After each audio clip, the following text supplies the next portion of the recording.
साथियों, जय जोहार, जय मूल निवासी। भारत में जातियाँ कितने प्रकार के होते हैं? जातियाँ क्यों बनाई गई? साथियों, जैसा कि आप सभी जानते हैं कि भारत में कई जातियों के लोग रहते हैं, यानी कि भारत में कई प्रकार की जातियाँ पाई जाती है। लगभग 4,000 की लगभग 6,000 की जातियाँ हैं, जिसमें से कुछ खास प्रकार के जातियों की व्याख्या की जा रही है। पहला, डीएनए के आधार पर जातियाँ। साथियों, भारत में डीएनए के आधार पे दो प्रकार की जातियाँ हैं। एक है भारत के मूल निवासी जाति, जिनका डीएनए L3MN है, और दूसरा है बाहर से आए हुए विदेशी जाति, जिनका डीएनए R1A1 है। जिस तरह बाहर से आए जानवरों और स्थानीय जानवरों में कभी मेल नहीं खाता है, ठीक वैसे ही मूल निवासी एवं विदेशी के बीच भी नहीं खा रहा है। दूसरा, स्वभाव के आधार पर जातियाँ। स्वभाव के आधार पर भी दो प्रकार की जातियाँ पाए जाते हैं। पहला है मासूम जात, तो दूसरा है खूंखार या शिकारी जात। साथियों, जिस तरह से बकरी एक मासूम जानवर है और शेर, चीता, बाघ या सियार एक शिकारी जात, जिस तरह बकरी एवं सियार में कभी दोस्ती नहीं हो सकती, अपितु मौका पाते ही नरेटी जरूर काट ली जाती है, ठीक वैसे ही मासूम एवं खाँटी लोगों के बीच भी कभी दोस्ती नहीं हो सकती है। तीसरा है गुण के आधार पर जातियाँ।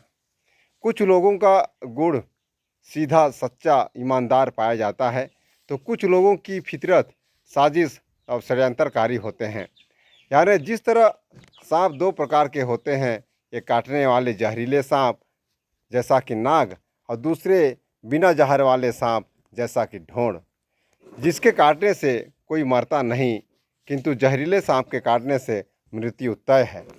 और एक खास बात यह है कि जहरीले सांप को कितना ही प्यार करो, उसे कितना ही दूध पिलाओ, प्रेम कभी नहीं बढ़ता है, सिर्फ जहर ही जहर बढ़ता है, जहर ही जहर उगलता है। ठीक यही हाल है इंसानों एवं हैवानों में भी। चौथा है प्राकृतिक आधार पर जातियाँ। प्राकृतिक आधार पे दो जातियाँ हैं। पहला है मानव जात, तो दूसरा है अन्य जीव जात। जिस प्रकार सभी जीव अपने जात को जानते हैं, पहचानते हैं, जिस प्रकार सभी अन्य जीव झुंड में रहते हैं, वैसे ही मानव भी एक समुदाय या समाज के रूप में रहा करते हैं। पांचवा है व्यवसाय के आधार पर जातियाँ। जो जैसा जैसा काम करता है, उसका वैसा ही नाम रख लिया जाता है। बाद में उसे कई जातियों के रूप में बांट दिया गया है। जैसे लोहे का काम करने वाला लोहार, मिट्टी के बर्तन बनाने वाला कुम्हार, बांस के लकड़ी का सामान बनाने वाला तुरिया, कपड़ा बुनने वाला बुनकर, चमड़े का काम करने वाला चमार, तो बाजा बजाने वाला घसिया, लकड़ी का सामान बनाने वाला बढ़ाई, सोने के आभूषण बनाने वाले सोनार, बर्तन बनाने वाले ठठेरा, कपड़ा सिलाई करने वाले दर्जी, और बाल काटने वाला नाई, सफाई करने वाले मेहतर, दुकान करने वाली बनिया, खेती करने वाले किसान, बनी भूती करने वाले मजदूर, धंधा करने वाले व्यापारी, नौकरी करने वाले कर्मचारी, राजपाट चलाने वाले नेता जात इत्यादि। छठवां, बनावट के आधार पर जातियाँ।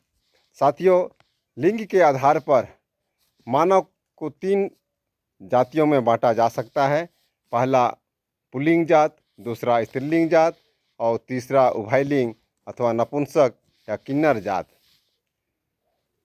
सातवां, वर्ग के आधार पर जातियाँ। भारतीय संविधान के अनुसार 4 वर्ग जातियों को 4 वर्ग में बांटा गया है। पहला है अनुसूचित जाति, जिसे SC कहा जाता है। दूसरा है अनुसूचित जनजाति, इसे ST अथवा आदिवासी कहा जाता है। तीसरा है अन्य पिछड़ा वर्ग, इसे OBC कहा जाता है। और चौथा है सवर्ण या सामान्य जाति। 8वां, वर्ण के आधार पर जातियाँ। साथियों, वर्ण व्यवस्था के अंतर्गत 4 प्रमुख जातियां हैं। पहला है ब्राह्मण जात, जो राजकाज करने के लिए। दूसरा है क्षत्रिय जात, जो सुरक्षा के लिए। तीसरा है वैश्य जात, कमाने के लिए। और चौथा है शूद्र जात, सेवा करने के लिए। 9वां, जीव के आधार पर जातियां। साथियों, प्राण के आधार पर, जीव के आधार पर 4 प्रकार की जातियां पाई जाती हैं। पहला है मानव जात, दूसरा है जानवर जात, तीसरा है पक्षी जात और चौथा है कीड़े मकोड़े जात। साथियों, जिस तरह ये सभी जातियां अपने अपने जात बिरादरी में रहते हैं, ठीक वैसे ही मानवों को भी एक साथ रहना चाहिए। साथियों, इसी तरह हमारे पुरखों ने भी बोली, भाषा के आधार पर, स्वभाव के आधार पर, नस्ल के आधार पर, बनावट के आधार पर, व्यवसाय के आधार पर, कर्म के आधार पर, क्षेत्र के आधार पर, डीएनए के आधार पर ही जाति बनाई थी, जिसमें कि एक सजातीय लोगों में एक अलग समुदाय, जाति, समाज एवं संस्कृति के रूप में विकसित हुआ था। यानी कि हमारे सभी सुख दुख में सबसे पहले जाति के लोग ही साथ निभाए। आज हम जहाँ भी हैं वहाँ तक पहुँचने में हमारे जाति समाज का बहुत बड़ा योगदान है। और अंतिम समय या मृत्यु के समय हमारे साथ हमारी जातियाँ ही साथ में जाती हैं। यही कारण है कि जिस तरह जानवर जानवर के साथ रहते हैं, पक्षी पक्षी के साथ, ठीक वैसे ही मानव को मानव जात के साथ ही रहना होगा। जिस तरह मासूम जीवों का अपना झुंड होता है, ठीक वैसे ही मासूम मानवों की भी अपना समुदाय पाए जाते हैं। जिस तरह तोता या मैना में या गिद्ध या पड़की में अथवा सियार एवं बकरी में मेल नहीं खाता है, ठीक वैसे ही मानवों के बीच भी होता है। जिस तरह सभी जीव जंतु बाहरी प्राणियों को पहचान लेते हैं और उसके विरुद्ध हो लेते हैं, यही काम आज हम मूल निवासियों को भी करना होगा। जिस तरह बड़े मैना बड़े के साथ, मझला मझले के साथ और सालों मैना सालों के साथ रहता है, ठीक वैसे ही अपने अपने कैटेगरी के साथ ही हमें रहना होगा, जिसमें किसी को कोई आपत्ति नहीं होना चाहिए। इससे एक खास बात यह भी होता है कि जिस बच्चे को जो जाति समाज आत्मनिर्भर बनाए, उस बच्चे का कर्तव्य होता है कि उस समुदाय के लिए कार्य करे। दूसरी बात यह भी है कि हर व्यक्ति को अपने अपने समुदाय की सुरक्षा की जिम्मेदारी होती है। अपने समुदाय को विकसित करना होता है, समुदाय का नाम रोशन करना होता है, अपने समुदाय को साथ सहयोग करना, पहचान बनाना जरूरी होता है। एक उदाहरण के तौर पर मैं ये बता दूं कि ब्राह्मण एक ऐसा जाति है जो कि भारत ही नहीं अपितु पूरी विश्व में एक दूसरे को पहचानता है, एक दूसरे को रिस्पेक्ट करता है, साथ सहयोग करते हैं, अपने कौम को जागृत, शिक्षित करने, बचाने एवं भविष्य निर्माण के लिए निरंतर कार्य करते रहते हैं। किंतु इधर हम क्या कर रहे हैं? जिस जात में जिए उसी को भेद कर रहे हैं। दुश्मन जात के विरुद्ध लड़ने के औकात नहीं, अपनों को आंख दिखा जरूर रहे हैं, जबकि सभी जनरल या सवर्णों को ही साथ देते हैं। किंतु भारत के आदिवासी मूल निवासी क्या अपने जात बिरादरियों से प्रेम तो क्या पहचान बताना बेवकूफ़ी नहीं समझ रहे हैं?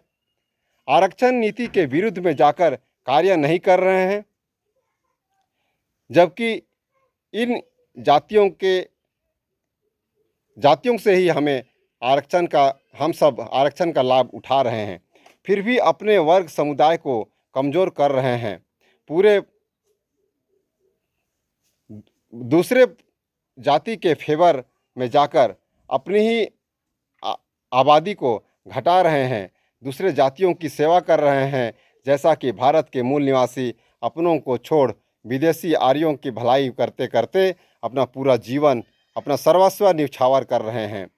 इधर विदेशी लोग हमारे साथ क्या किया, हमें गुलाम बनाया, हमारे साथ अन्याय किया, अत्याचार किया, हमें खूब लूटा, जी भर कर लूटा, कंगाल बनाया, हमें आपस में लड़वाया। इसके लिए हमें कई जातियों के टुकड़ों में बांटा, हमारे बीच ऊंच नीच, भेदभाव, छुआछूत, घृणा का बीज बोया,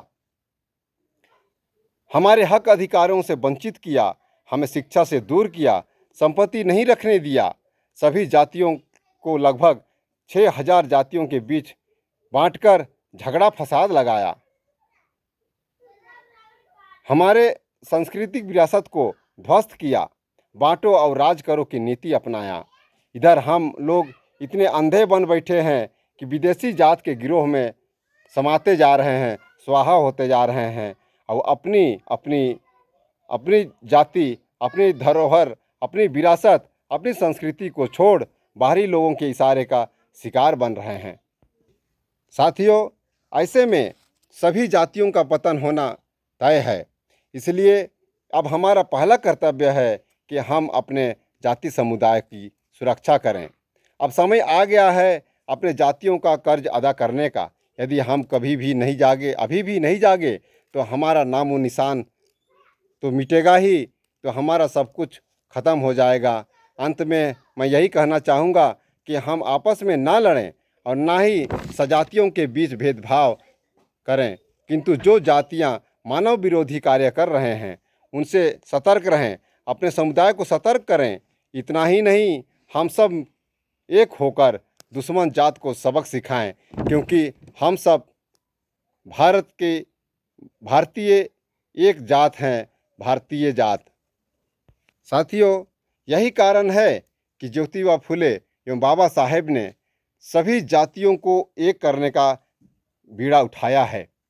आज हम क्या कर रहे हैं? आज हमें उनके अधूरे कार्य